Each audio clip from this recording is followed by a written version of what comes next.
Lucky smart Unacademy YouTube channel पर जो है आप सभी का स्वागत है। आज हम देखने वाले हैं 12th के सब्जेक्टिव क्वेश्चन को। जी हाँ, ऑब्जेक्टिव क्वेश्चन को, बहुत सारे ऑब्जेक्टिव क्वेश्चन को हमने देखा है। लमसम में 400 भी ज़्यादा ऑब्जेक्टिव क्वेश्चन को देख लिया है। तो आज हम देखने वाले हैं 12th के सब्जेक्टिव क्वेश्चन को। जी हाँ, जो कि 20 क्वेश्चन को आज के इस वीडियो में हम देखने वाले हैं, जो कि केमिस्ट्री का होगा। जो कि केमिस्ट्री का 20 सब्जेक्टिव क्वेश्चन को आज के इस वीडियो में हम कवर करेंगे, और जो कि महत्वपूर्ण होगा 2023 के एग्ज़ाम के लिए। 2023 के लिए क्या है, बहुत ही ज़्यादा महत्वपूर्ण है। अब की बार केमिस्ट्री में बेड़ा पार। पीडीएफ के लिए आप सिंपल सा इंस्टाग्राम पे हमें मैसेज कर दीजिएगा, हम आपको जो है पीडीएफ प्रोवाइड कर देंगे। तो सिंपल सा शुरुआत करते हैं। यहाँ पर सबसे पहले यहाँ पर 20 क्वेश्चन है, तो 20 क्वेश्चन में से पहले फर्स्ट क्वेश्चन से ले लेते हैं। और चैनल पर नया है तो चैनल को सब्सक्राइब जरूर कीजिएगा और वीडियो को शेयर भी जरूर कर दीजिएगा। तो शुरुआत करते हैं फर्स्ट क्वेश्चन से। तो यहाँ पर जो है फर्स्ट क्वेश्चन में हमसे पूछा क्या गया है कि प्रकाश के व्यतिकरण से आप क्या समझते हैं। ये क्वेश्चन हो सकता है 5 मार्क में भी पूछे। अगर 5 मार्क में आपसे पूछे जाए तो इसका आंसर आपको थोड़ा लंबा लिखना है, और 2 मार्क में पूछे जाए तो बिल्कुल सेम मेरे जैसे आपको लिख देना है। तो यहाँ पर पूछा गया है प्रकाश के व्यतिकरण से आप क्या समझते हैं। तो यहाँ पर इसका आंसर लिखना है, दो कला संबंध स्रोतों से निकलने वाले प्रकाश तरंग के अध्यारोपण के कारण प्रकाश ऊर्जा को पुनर्वितरण करने की घटना को प्रकाश का व्यतिकरण कहते हैं। और ये क्वेश्चन जो है आपको 1984, 1990 और 1905 यानी कि इतने ईस्वी में ये क्वेश्चन पूछे गए हैं।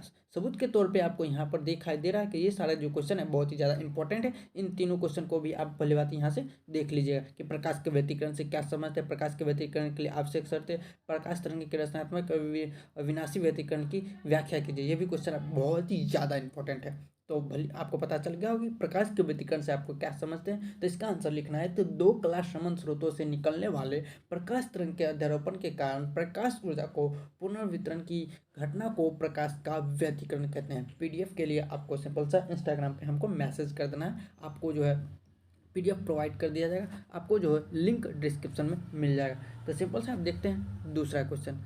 दूसरा क्वेश्चन में क्या पूछा गया है, दूसरा क्वेश्चन को देखते हैं। यहाँ पर दूसरा क्वेश्चन ये रहा, बहुत ही ज़्यादा इंपॉर्टेंट क्वेश्चन है। तो यहाँ पर हम दूसरा क्वेश्चन को देखते हैं। हल्का मैं छोटा करता हूँ ताकि आपको साफ साफ दिखाई दे। यहाँ पर दूसरा क्वेश्चन देखते हैं कि गॉस की प्रमेय को लिखे। ये भी क्वेश्चन जो है आपको देख सकते हैं, लगातार ये क्वेश्चन पूछा गया है। 85, 92, 96, 99, 2, 14, 17 इन सभी में जो है ये क्वेश्चन पूछा गया है, गॉस का प्रमेय को लिखे। और ये क्वेश्चन जो है 2020 में भी क्वेश्चन पूछे गए थे। तो गॉस का प्रमेय क्या है ये आपको बताना है। तो किसी बंद पृष्ठ से क्या लिखना है, सिंपल सा इसका आंसर मैं इसको और हल्का पतला करता हूँ, ये रहा। आपको इसका आंसर लिखना है, किसी बंद पृष्ठ से गुजरने वाली कुल विद्युत फ्लक्स, किसी बंद पृष्ठ से गुजरने वाली कुल विद्युत फ्लक्स उसके अंदर उपस्थित आवेश का 1/ε0 गुना होता है। ये आपको लिखना है। गॉस का प्रमेय पूछे 2 मार्क्स में तो, और 5 मार्क्स में पूछे ये क्वेश्चन, 5 मार्क्स में भी पूछे जाते हैं। 5 मार्क्स में अगर ये क्वेश्चन पूछे तो आपको लंबा लिखना है और लॉन्ग लिखना है। और सिंपल सा ये लिख कर इसके बाद ऐसा आप सिंपल सा फिगर बना दीजिएगा। यहाँ पे एप्सिलॉन नॉट लगा दीजिएगा, डेल एस प्लस क्यू लगा दीजिएगा, और यहाँ पर 5 बराबर क्यू बाय एप्सिलॉन नॉट भी दे दीजिएगा। इसके बाद हम बात करते हैं तीसरा नंबर क्वेश्चन का। तीसरा नंबर क्वेश्चन में हमसे क्या पूछा गया, जरा ध्यान दीजिएगा। तीसरा नंबर क्वेश्चन में हमसे पूछा गया कि विद्युत फ्लक्स क्या है। विद्युत फ्लक्स क्या है, इसका ऐसा ही मात्रक लिखिए।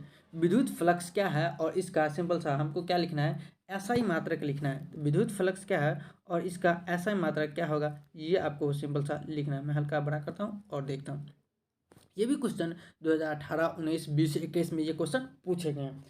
विद्युत फ्लक्स क्या है और इसका ऐसा ही मात्रक लिखिए। तो इसका आंसर लिखना है, विद्युत क्षेत्र में रखे किसी सतह से गुजरने वाली कुल विद्युत बल रेखाएं की संख्या जो होती है विद्युत फ्लक्स कहलाती है। क्या बोलना है, विद्युत क्षेत्र में रखे किसी सतह से गुजरने वाली कुल विद्युत बल रेखाएं की संख्या को विद्युत फ्लक्स कहते हैं। ये आपको सिंपल सा इसका आंसर लिखना है। और विद्युत फ्लक्स का मात्रक का बात करें तो यहाँ पर विद्युत फ्लक्स का जो ऐसा ही मात्रक होता है वो सिंपल सा होता है आपको newton metre square by coulomb. क्या हो जाता है, newton metre square by coulomb होता है विद्युत फ्लक्स का ऐसा ही मात्रक। ये क्वेश्चन भी आपको ऑब्जेक्टिव में पूछ सकते हैं, और इतना जो 2 मार्क्स में पूछे तो आपको ये स्टार देके ये भी आपको पॉइंट लिख देना। इसके बाद बात करते हैं तीसरा नंबर क्वेश्चन का।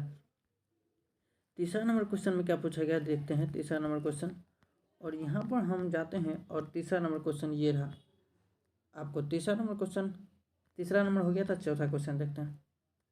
चौथा क्वेश्चन में क्या पूछा गया है कि पीएन संधि डायोड से आप क्या समझते हैं। ये भी क्वेश्चन देखिए 83 में पूछा गया, 85 में, 90 में, 92 में, 13 में, 14 में, 16 में, 20 में। ये क्वेश्चन भी बहुत ही ज़्यादा इंपॉर्टेंट है। यानी कि आपको जो मैं यहाँ पर क्वेश्चन बता रहा हूँ वो किसी न किसी ईयर में जो क्वेश्चन पूछे गए हैं। यहाँ पर पूछा गया है पीएन संधि डायोड से आप क्या समझते हैं। तो इसका आंसर सिंपल से आपको लिखना है, जब कोई पी टाइप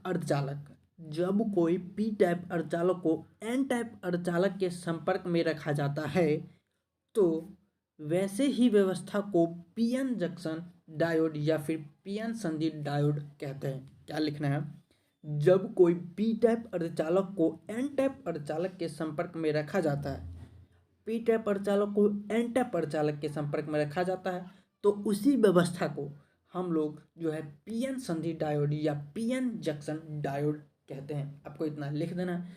इसके बाद बात करते हैं आपको सिंपल सा 5 नंबर क्वेश्चन का। 5 नंबर क्वेश्चन में क्या पूछा गया है कि पी टाइप अर्धचालक से आप क्या समझते हैं।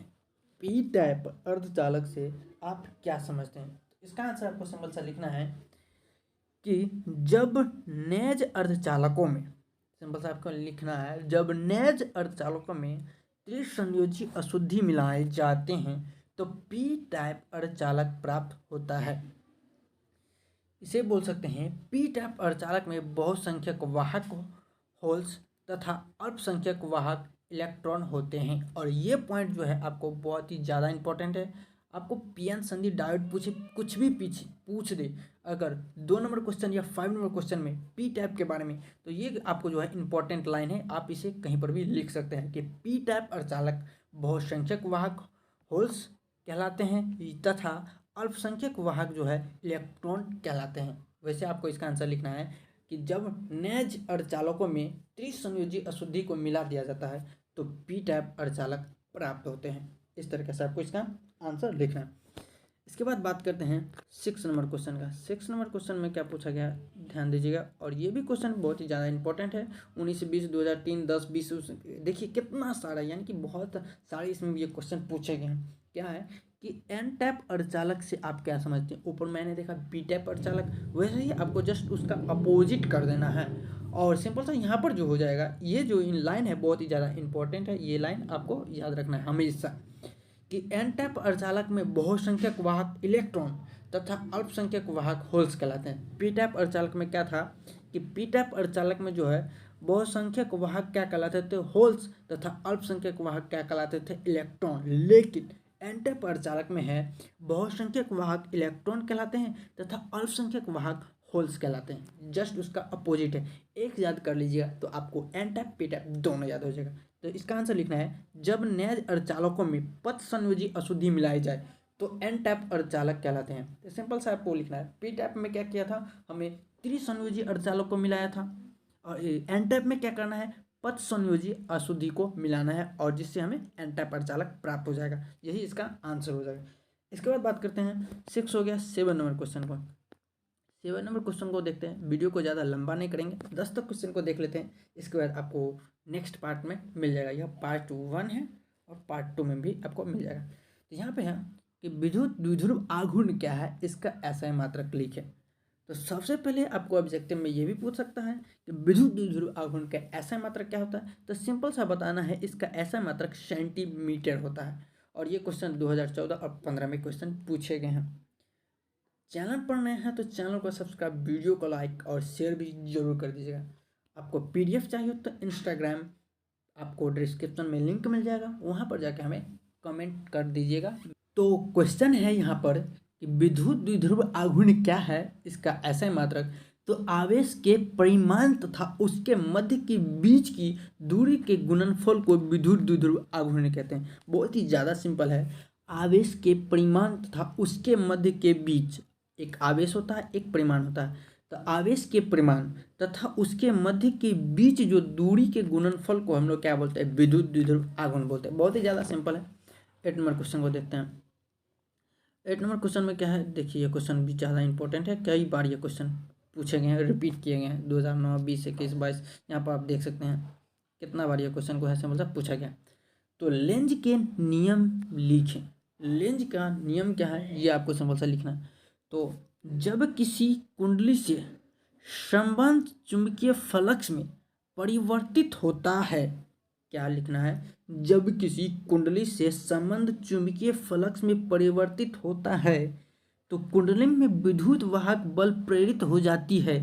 प्रेरित विद्युत वाहक बल की दिशा इस प्रकार होती है कि यह प्रेरण के कारण को ही विरोध कर देता है। क्या कर देता है, उसके जो उसका अथी विरोध जो स्वयं क्या कर देता है, उसका जो भी कारण हो उसको क्या करता है, वो विरोध कर देता है। लिखना है सिंपल सा। तो इस तरीके से आप लिख लीजिएगा। इसके बाद देखते हैं।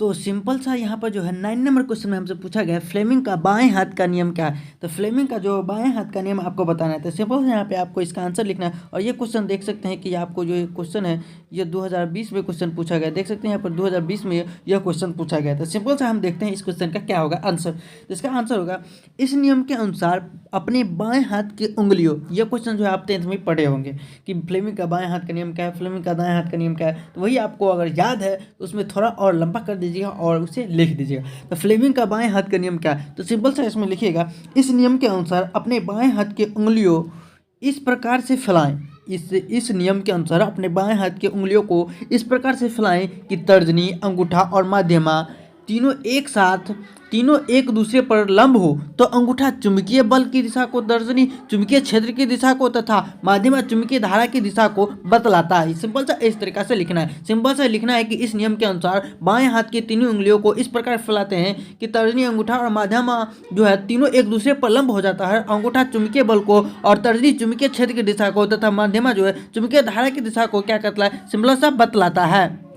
तो इसके बाद हम देखते हैं 9 नंबर क्वेश्चन हो गया। इसके बाद हम 10 नंबर क्वेश्चन को सिंपल से यहाँ पर देखते हैं। तो 10 नंबर क्वेश्चन में चलते हैं और 10 नंबर क्वेश्चन है, यह वीडियो का लास्ट है। पार्ट 2 में जो है आपको 10 से 11 से 20 तक का क्वेश्चन आपको करवा दिया जाएगा। तो सिंपल सा यहाँ पर आप यहाँ पर देखिएगा 10 तक ही क्वेश्चन को, क्योंकि ज़्यादा वीडियो लंबा हो जाता है। ज़्यादा वीडियो लंबा होने के कारण स्टूडेंट्स जो है नहीं देख पाते थे, इसीलिए छोटा वीडियो बनाते हैं और छोटा वीडियो फुल वॉच करेंगे। तो सिंपल सा यहाँ पर हम देख लेते हैं यहाँ पर 10 नंबर क्वेश्चन का। यह जो है 1989, 13, 17 में यह क्वेश्चन रिपीट किए गए हैं। तो सिंपल सा यहाँ पे एक्स किरणों के गुणों को लिखे, यानी कि एक्स किरणों का सिंपल सा 2 गुण को लिखना है। तो सिंपल सा आप कोई सा भी गुण आप यहाँ पर लिख सकते हैं। तो यहाँ पर फर्स्ट गुण है, किरणों का वेग प्रकाश के वेग के बराबर होता है। ये गुण आप लिख सकते हैं कि एक्स किरण जो है विद्युतीय क्षेत्र तथा चुंबकीय क्षेत्र में विक्षेपित नहीं होता है। एक्स किरण जो होता है वो चुंबकीय क्षेत्र तथा विद्युतीय क्षेत्र में जो है सिंपल सा विक्षेपित नहीं होता है। ये सिंपल सा आप लिख सकते हैं। तो ठीक है, आज के इस वीडियो में बस इतना ही। आपको मिलते हैं नेक्स्ट वीडियो में पार्ट 2 में 11 से 20 तक क्वेश्चन को करवा दिया जाएगा।